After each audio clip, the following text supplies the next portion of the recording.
भी कराया बिगड़ी हुआ बिल। अच्छा, ये फिर का मैं समझौता कर सकता हूँ ना, तो मैं नहीं करता, मैं तो सुसाइड करके मरूंगा। अच्छा, ये बोल रहे हैं ये। हाँ मगर भाई बड़े बड़े ड्रग भी लग गए भी कराया बिगड़ी हुआ बिल। अच्छा, ये फिर का मैं समझौता कर सकता हूँ ना, तो मैं नहीं करता, मैं तो सुसाइड करके मरूंगा। अच्छा, ये बोल रहे हैं ये। हाँ मगर भाई बड़े बड़े ड्रग भी लग गए भी कराया बिगड़ी हुआ बिल। अच्छा, ये फिर का मैं समझौता कर सकता हूँ ना, तो मैं नहीं करता, मैं तो सुसाइड करके मरूंगा। अच्छा, ये बोल रहे हैं ये। हाँ मगर भाई बड़े बड़े ड्रग भी लग गए। बहुत दिनों से आप लोग सोशल मीडिया पर एक खबर देख रहे होंगे कि किस तरीके से सीएम को चाय पिलाने वाले कर्नल सिंह पर हमला किया गया था।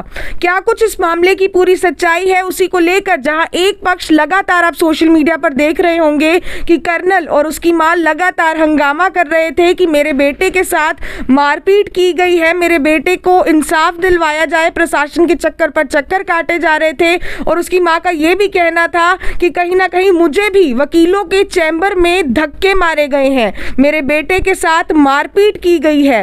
हॉस्पिटल की उस दिन आपने कवरेज देखी। वहीं दूसरे पक्ष की अगर बात करें, किसी ने भी अभी तक जो है उनसे बातचीत नहीं करी थी। अब दूसरा पक्ष जो है इसमें वो भी सामने आया है।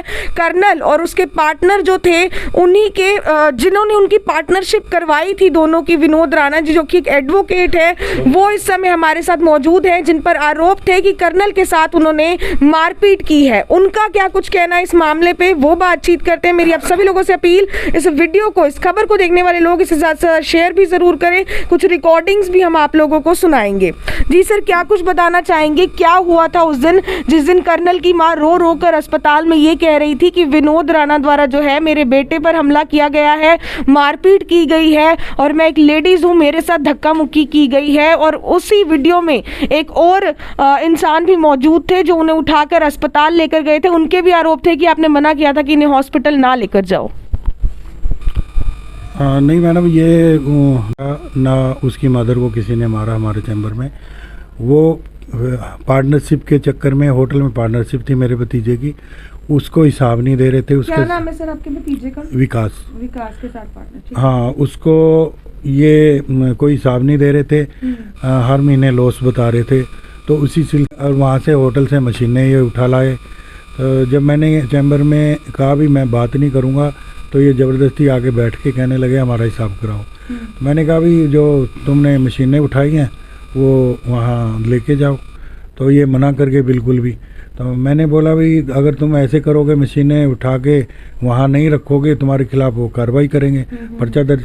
तो इतना कह के वो मुझे गालियाँ देने लगे, उसकी मदर भी गाली देने लगी। तो तभी कितने टाइम पहले आपके भतीजे की और कर्नल की ये पार्टनरशिप शुरू हुई थी, विकास और कर्नल की? और कितने टाइम ये जो रेस्टोरेंट है वो चला, किस नाम से है, और क्या कोई एग्रीमेंट भी करवाया गया था आपके द्वारा?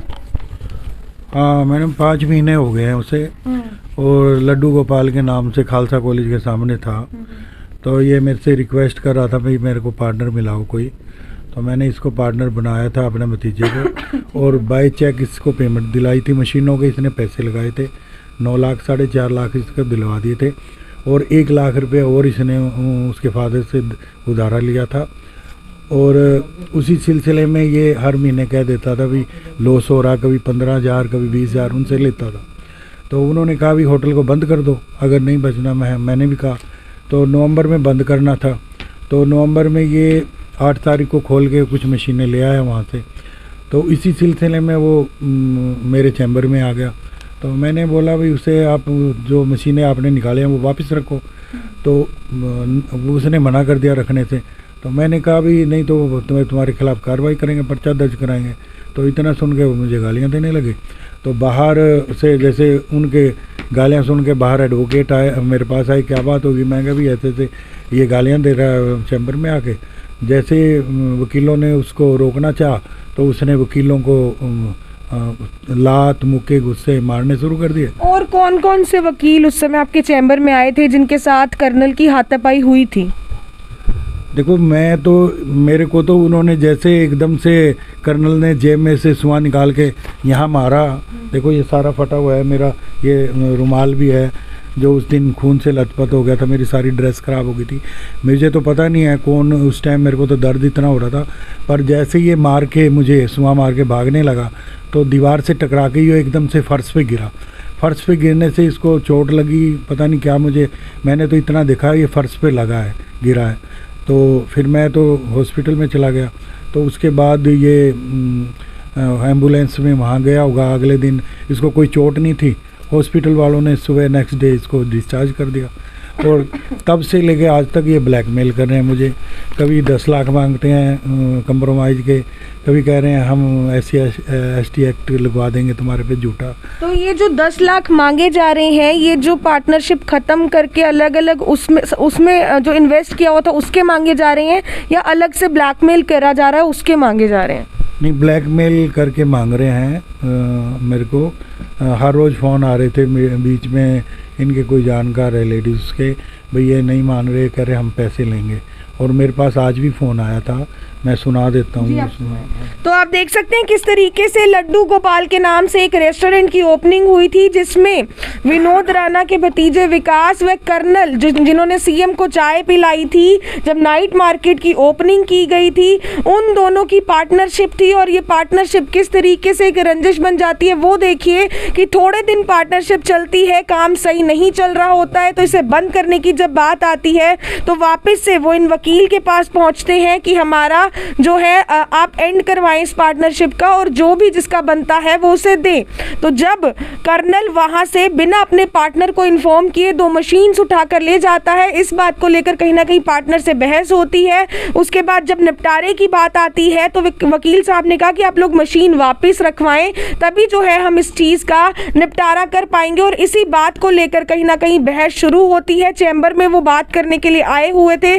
उसके बाद इनका आरोप है कि उस कर्नल के द्वारा जो है इनके हाथ पर सुए से चोट मारी गई। इनका ब्लड से भरा हुआ हैंकी उस दिन का ये साथ लेकर घूम रहे हैं, आप देख सकते हैं। और वहीं कर्नल की मां का कहना था कि कर्नल के साथ जो है हाथापाई की गई, कर्नल के साथ जो है मारपीट की गई। हालांकि इनका कहना है कि वो सिर्फ हाथापाई में वकीलों द्वारा जब मेरे को बचाया जा रहा था, या वकील जो और मेरे चैम्बर में आए आवाज सुनकर, तो कर्नल का जो सिर है वो दीवार में लगा, जिसके कारण वो नीचे गिर गया था। उसके बाद उसे अस्पताल लेकर जाया गया था। और सबसे बड़ा सवाल इनका ये है कि अगर उसे इतनी ही चोटें लगी थी तो अगले दिन सुबह वो वापस से कैसे खड़ा दिखा, मीडिया में भी, काम पर भी। अपने आप में एक बड़ा सवाल कि क्या कर्नल चोट लगने का नाटक कर रहा था, ये अपने आप में एक बड़ा सवाल जरूर है। और उसके बाद लगातार वहां से कॉल्स आ रही हैं, इन्हें ब्लैकमेल किया जा रहा है, ऐसे आरोप फिलहाल कर्नल पर लगाते नजर आ रहे हैं। एक रिकॉर्डिंग इनके पास आई है, वो सुनते हैं और उसके बाद जनता कमेंट करके बताए कि क्या आप लोगों को लग रहा है कि कर्नल जो हॉस्पिटल गया था, जो उसकी मदर ने कहा कि उनके साथ धक्का मुक्की हुई, वो सच है या फिर ये वाला पक्ष? सर एक बार रिकॉर्डिंग सुना दें। हाँ विद्या, क्या हाल है? हाँ विद्या राणा जी नमस्कार जी। नमस्कार, क्या हाल है?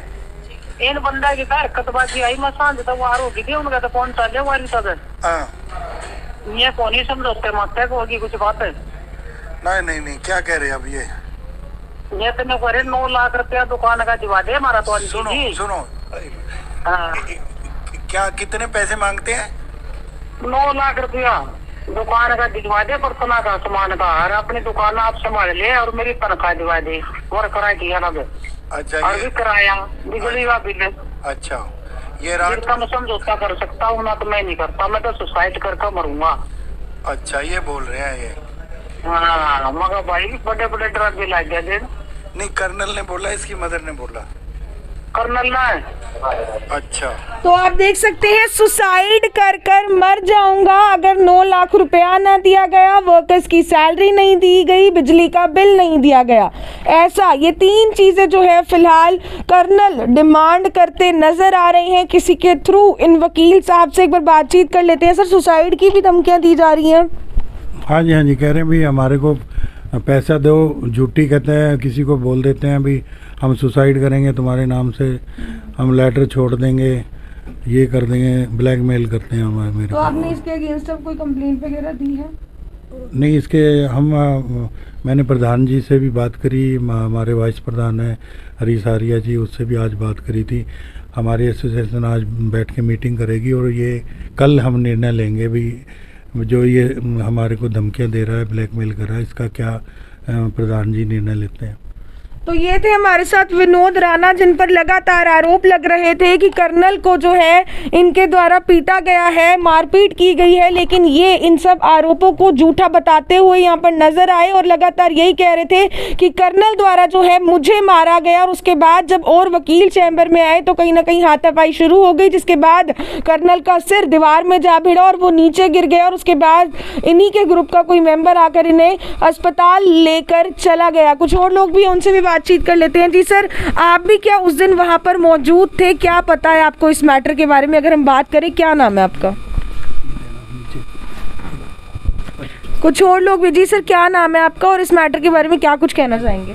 मैडम, मेरा नाम है एडवोकेट प्रतीक शर्मा। मैं उस दिन वहाँ नहीं प्रेजेंट था, मैं अपने काम में बिजी था, अपनी कोर्ट्स में था। एक्चुअल में मेरी तो संवेदना दोनों पार्टीज़ के साथ है, और कोई जिस तरीके से ये जो दयनीय पिक्चरें आपके सोशल मीडिया पे नज़र आ रहे हैं, हमें भी दुख होता है, चाहे वो ये अपना कर्नल हो, चाहे विनोद राणा जी हो। हम ये चाहेंगे कि भी जो ये मैटर है ना, इसकी सच्चाई की तो तरह से उस पर पहुँचा जाए, क्योंकि जो चीज़ सच है वो सबके सामने आना चाहिए। और जो इसकी मैनिपुलेशन है किसी भी तबके द्वारा की जा रही है, वो गलत है। और ख़ास में मैं आपके जो आपका समाज है, पत्रकारिता वाले जो पत्रकार भाई हैं, उनको भी ये कहना चाहूँगा कि कभी एज ए होल किसी कम्युनिटी को ना बदनाम करें, क्योंकि एक जो पत्रकारिता है एक बड़ा सजग और एक मर्यादित प्रोफेशन है, और इससे ही सभी लोगों का ओपिनियन बनता है।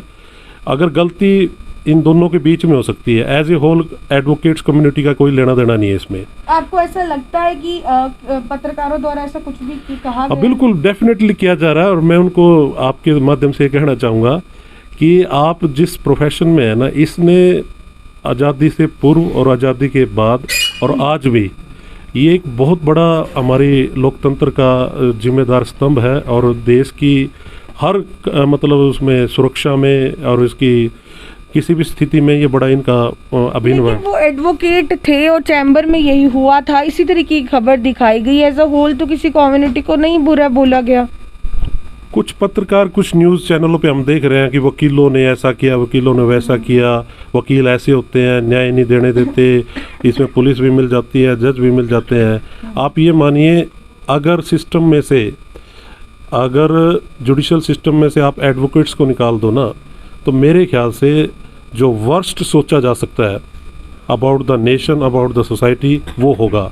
क्योंकि एक एडवोकेट ही ऐसा व्यक्ति होता है जो सिस्टम से लड़ता है अपने क्लाइंट्स के लिए, समाज के लिए, और वो जजों को भी एहसास दिलाता है कि रूल ऑफ द लॉ क्या है, कॉन्शियस एसेंस क्या है।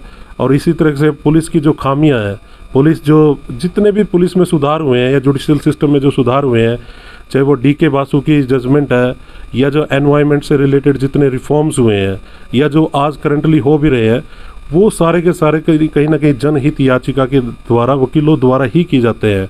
और आप मानिए कि जैसे वो इसकी मदर हो रही है, हमें अपना ऐसा एहसास होता है कि जैसे हमारी मदर हो, वो भाई भी हमारा। लेकिन इसमें सच्चाई ये है, कभी भी एक एडवोकेट किसी भी स्थिति में किसी भी हमला नहीं करता, वो सिर्फ बचाव में इस स्थिति में आता है। क्योंकि जो हमें सुनने में आया था कि वहाँ पे लोगों ने उसको बतेरा समझाया, उसकी मदर को भी, उस लड़कों को भी। वो रिपीटेडली 3 बार मुड़ के वापस आया। मतलब कहीं ना कहीं चैम्बर के आसपास हंगामा किया जा रहा था उस टाइम। हंगामा मैडम सिर्फ जो मदर और जो उसका लड़का है ना, उसके द्वारा ही सामने आ रहा है। क्योंकि एक बात समझिए, बेसिक सी बात है, इसको ज़्यादा मतलब समझने की ज़रूरत नहीं है। अगर पार्टनरशिप का कोई सामान है, अगर दूसरी पार्टी ऐसे ही कह दे, वे अजी उसने मैंने पूछ लिया था, और वो वहाँ जाके काम करना शुरू कर दे, तो पिंच तो दूसरी पार्टी को होगा ही होगा। लेकिन इसका मतलब ये तो नहीं है ना कि मारपीट स्टार्ट कर देनी चाहिए। एडवोकेट को तो मैडम शुरू से पता होता है कि भी अगर मैं नाक पे मारूंगा 323 लगेगी, अगर उसको फ्रैक्चर होगा 24 लगेगी, उसका तो हार्ट बड़ी मुश्किल से उठता है। वो सिर्फ डिफेंस में होते हैं, और वो जो भी मतलब उसने जो वहाँ ढोंग रचा है, वो देखने में ये आ रहा है कि सारा का सारा बदनाम करने के लिए, और ये जो आपने वीडियो सुनाई थी थोड़ी देर पहले, ये सब मतलब जो है ना ब्लैकमेलिंग कर। क्या कुछ आप कहना चाहेंगे इस मैटर को लेकर? क्या लग रहा है, जैसे आपके वकील दोस्तों के बयान है, अभी फिलहाल वो स्टेटमेंट दे रहे हैं कि कहीं ना कहीं कर्नल जो उस दिन हॉस्पिटल में जो उनकी माँ कर रही थी, जो वो कर रहे थे, एक बार इस साइड आ जाए, वो सब एक ड्रामा था और ना तो उन्हें खास चोटें लगी हैं, इस तरीके का। आप इस पर क्या कुछ कहना चाहेंगे? क्या आपको भी लगता है वो ड्रामा किया जा रहा था या फिर कुछ और सच्चाई है इस चीज़ की? क्योंकि कोर्ट में तो शायद आप भी होंगे उस समय पे। मुझे टेलीफोनिकली जो है एक दो एडवोकेट्स ने पूछा कि भाई अरे जी आज क्या हुआ, तो मैंने उनको यही कहा कि मेरी अभी जानकारी में नहीं है, मैं भी जाके वहाँ कंफर्म करके और आपको बताता हूँ। तो जब मैं मौके पे गया तो मौके पे हमें ये जानकारी मिली कि विनोद राणा जी के चैम्बर पे एक लेडी और उसके बेटे ने विनोद राणा के साथ मारपिटाई की हुई थी, कर रहे थे, और कुछ एडवोकेट्स उनको छुड़वा रहे थे। तो वो छोड़ने की जगह जो एडवोकेट छुड़वाने के लिए आए थे वो उन्हीं के साथ मारपीट पे उतारू हो गया था। तो ये जब जानकारी हमारे पास आई, और उस दौरान ये भी आया कि जो उसके बाद उसने ड्रामा करते हुए, वो बेहोशी का ड्रामा करते हुए लेट गया और बाद में उसको जो है एम्बुलेंस पे लेके जाया गया। जो भी जानकारी थी वो मेरे पास इतनी है। इसके अलावा जो पुलिस को कॉल किया गया, पुलिस को हमने कॉल किया फर्स्ट। नंबर 2, पुलिस को इन्फॉर्मेशन और कंप्लेंट भी हमारे पार्ट पे ही जो है हमारे एडवोकेट्स ने दी। ये जो अब नई जो इम्प्रूवमेंट्स हो रही हैं, अगर आप उनका पहले दिन का इंटरव्यू देखेंगे तो पहले दिन के इंटरव्यू में और आज के इंटरव्यू में ज़मीन आसमान का फ़र्क है। अब वो इम्प्रूवमेंट्स के साथ एक, नंबर 2, क्योंकि उनको पता है कि उनके खिलाफ़ मुकदमा दर्ज हो चुका है, तो वो सिर्फ अपने आप को डिफेंस क्रिएट करने के लिए, अगर एग्रेसिव पार्टी देखें, अगर मान लो कोई इशू था भी सही, हम ये कहते हैं कि उनका वकील के साथ तो कोई इशू नहीं था, तो वकील के चैम्बर पे तो उनको मारपीट करने का कोई राइट नहीं था, पहली बात। दूसरी बात, अगर हम बात करें कानून व्यवस्था किस लिए है, वो कानून व्यवस्था में विश्वास, इसका मतलब उनका कानून व्यवस्था में विश्वास ही नहीं है। और अगर उन्होंने सीएम साहब को चाय पिलाई भी है तो डज नॉट मीन कि वो कानून व्यवस्था को अपने हाथ में लेंगे। उनको आप यहाँ से देखें, उनके दिमाग को लेके चलें। उनको तो ये है कि जी मैंने क्योंकि जो है भी सीएम साहब को चाय पिला रखी है तो मैं जो है उसका एक प्रेशर मेंटेन कर लूँ। अरे भैया, आप लोगों ने बिजनेस के लिए बिजनेस शुरू किया, अगर आपकी नहीं बन रही है तो अगर आपका आपसी सेटलमेंट नहीं है तो कानून व्यवस्था किस लिए? तो हमें ये नहीं पता उनका आपस में क्या इंटरनल मैटर क्या है। हम तो सिर्फ इतना ही कहना चाहेंगे कि अगर कोई भी आदमी, कोई बाहर का आदमी किसी वकील के चैम्बर पे आके कोई उसके साथ मैन हैंडलिंग करेगा, कोई उसके साथ मारपिटाई करेगा, तो एसोसिएशन किस लिए है? एसोसिएशन अगर अपने वकील भाई का भी बचाव नहीं कर सकती, या अगर उसके तो मतलब ये कह दें कि गलत वकील भाई का बचाव तो नहीं कर रहे कहीं आप लोग, सिर्फ एसोसिएशन की सोच कर? ऐसा कहीं भी नहीं है। अगर हम बताएं, विनोद जी जो हैं उन्होंने अभी जस्ट पीछे किडनी ट्रांसप्लांट किया है और वो फिजिकली इस पोजीशन में नहीं है कि वो किसी के साथ मारपीट कर सकें, और ना ही हमने आज से पहले कभी उनके बारे में इस तरह की किसी के साथ कोई गाली गलौज, मतलब टोटली एक सीन क्रिएट किया गया। वो एक टोटल सीन क्रिएट किया गया ताकि प्रेशर मेंटेन किया जाए। और हम फिर भी, हालांकि हम तो ये चाहेंगे कि दोनों आपस में बैठ के जी सर, क्या कुछ बताना चाहेंगे? मैं इसमें एक चीज़ और आपको जोड़ना चाहूँगा कि एडवोकेट्स कम्युनिटी जो है वो उसको वैसे ही बेवजह डिफेम किया जा रहा है। अदरवाइज़ मैं आपको बता दूं कि एडवोकेट्स कम्युनिटी लिटिगेशंस में पढ़ना पसंद नहीं करती है।